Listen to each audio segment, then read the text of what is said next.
শনিবার ওষুধের দাম বৃদ্ধির প্রতিবাদে হাওড়ার শ্যামপুরের বাগগ্রাম থেকে সাপুর পর্যন্ত বিশাল মিছিল করল তৃণমূল কংগ্রেস। এই মিছিলে উপস্থিত ছিলেন শ্যামপুর কেন্দ্রের বিধায়ক কালীপদ মণ্ডল, উপস্থিত ছিলেন হাওড়া গ্রামীণ জেলা তৃণমূল কংগ্রেসের সাধারণ সম্পাদক জুলফিকার আলী মোল্লা, শ্যামপুর কেন্দ্র তৃণমূল কংগ্রেসের সভাপতি নদেবাসী জানা, দীপক সাউ, মঞ্জুরা মণ্ডল প্রমুখ। খবর.com রিপোর্ট, হাওড়া। তবে এই মিছিলে মহিলা এবং কয়েকজন শিশুর উপস্থিতি সকলে নজর কেড়েছে।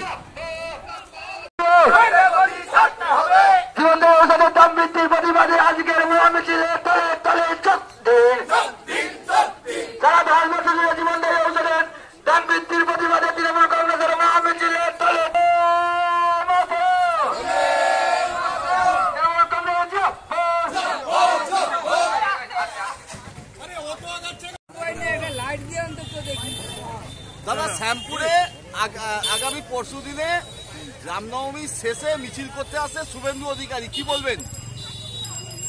না, বাবু আসুন, একবার কেন 10বার আসুন, 25বার আসুন, কিন্তু ভালো উদ্দেশ্য নিয়ে আসুন, এইটি আমাদের কাছে ঐকান্তিক কাম। কিন্তু আগামী দিনে যে আগমনটা, যে রুটটা সিলেকশন করা হয়েছে, তা দেখে মনে হচ্ছে তিনি একটা হিংসার বাতাবরণ তৈরি করতে চাচ্ছেন। এখানে যাতে মানুষ হিংসাত্মক হয়ে তাদের উপর আক্রমণাত্মক হবে বা তারা আক্রমণ করে একটা ঘটনা ঘটায়। আমি প্রশাসনকে ইতিমধ্যেই সচেতন করেছি, কারণ রুটটা হচ্ছে খারুড়ে থেকে গিয়ে পাশেই আমাদের ইসলাম ধর্মী মানুষজন, মুসলিম সম্প্রদায়ের মানুষ, ওই নোনাডাঙ্গি, তার উপর দিয়ে গিয়ে বংশী, যেখানে schedule caste maximum, schedule caste cross করে শিডিউল কাস্ট দিয়ে মামুদপুর, যেখানে মুসলিম অধ্যুষিত 10% আমাদের এলাকা, তার পাশ দিয়ে গিয়ে তিনি বেলপুর হাটে উঠবেন। তো তার অভিসন্ধিটা এত রাস্তা শ্যামপুরের আছে, এত ইম্পর্টেন্ট রাস্তা আছে, সত্ত্বেও কেন এই রুটটা বেছে নেওয়া হলো সেটা কিন্তু আমরা ধরে ফেলেছি। তার সংখ্যাটা মানুষকে নানাভাবে প্রভোগ করে, নানাভাবে উত্তেজিত করে, নানাভাবে সংগঠিত করে, তার কর্মীদের উৎক্ষিপ্ত করে এবং আমাদের মুসলিম ভাইদের উৎক্ষিপ্ত করে একটা কাণ্ড ঘটানোর ব্যবস্থায় তিনি আসছেন। আমরাও কিন্তু আমাদের দলের পক্ষ থেকে আমাদের কর্মীদের, মুসলিম ভাইদের, তফসিল ভাইদের সকলকে সজাগ করে দিয়েছি যে ওরা পায়ে পা তুলে অনেক কিছু করতে আসবে। কোনো রকম শ্যামপুরের যে ঐতিহ্য, পরম্পরা, শান্তিপ্রিয় রাজনীতি, সেইটার কথা মাথায় রেখে কোনো রকম রাস্তায় নেমে কোনো প্রতিবাদ, কোনো রকম কিছু করবে না। আমরা সেদিক দিয়ে সজাগ আছি এবং এই বার্তাটা আমি ইতিমধ্যেই প্রশাসনকে জানিয়েছি।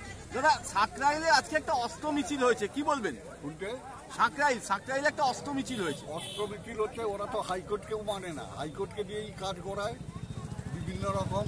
শুভেন্দুবাবুর হাইকোর্ট হচ্ছে যে বাঁধা, যে কোনো কাজে হাইকোর্টে ছুটে, আর হাইকোর্টের নির্দেশগুলো তারা মানেন না। তো এইরকম অস্ত্র নিয়ে তো নিষিদ্ধ হাইকোর্ট করে দিয়েছে যে অস্ত্র নিয়ে মিছিল করা যাবে, তো হাইকোর্টের নিয়ম মানেনি।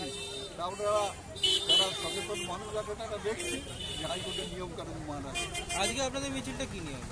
আজকে আমাদের মিছিল নিয়ে ওষুধের দাম বৃদ্ধির প্রতিবাদ মিছিল। আজকে এই মুহূর্তে শ্যামপুরে দুটো মিছিল, একটা আপনাদের মিছিল আর একটা ধর্মীয় সংগঠনের মিছিল, যেটা মানে অঘোষিতভাবে একটা যুযুধান দুপক্ষ হয়ে যাচ্ছে। সেক্ষেত্রে পুলিশের ভূমিকায় আপনার মন্তব্য কি? না, পুলিশের কাজ করবে, আমরা আমাদের কাজ করব। এইটা আমরা মিছিলটা করলাম খুব শান্তিপূর্ণভাবে মিছিলটা হয়েছে। আমি আসবার সময় দেখলাম আমাকে দেখে অনেকে জয় শ্রীরাম, জয় শ্রীরাম, জয় শ্রীরাম। আমি একবার ভেবেছিলাম যে নেমে অন্তত বলি, আরে আমরা 12 মাস শ্রীরামের নাম করি, আর তুমি আজকে আমাকে দেখে শ্রীরামের নাম বলি।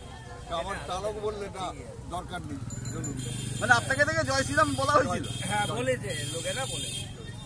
ওই শীতলপুর ঠাকুর আনতে গেছে, কোন দল গেছে আমি বলিনি। আমি সব পাত্তা টাত্তা দিচ্ছি, ওদের আর আমার পছন্দ নয়। অতএব থ্যাংক ইউ, ধন্যবাদ।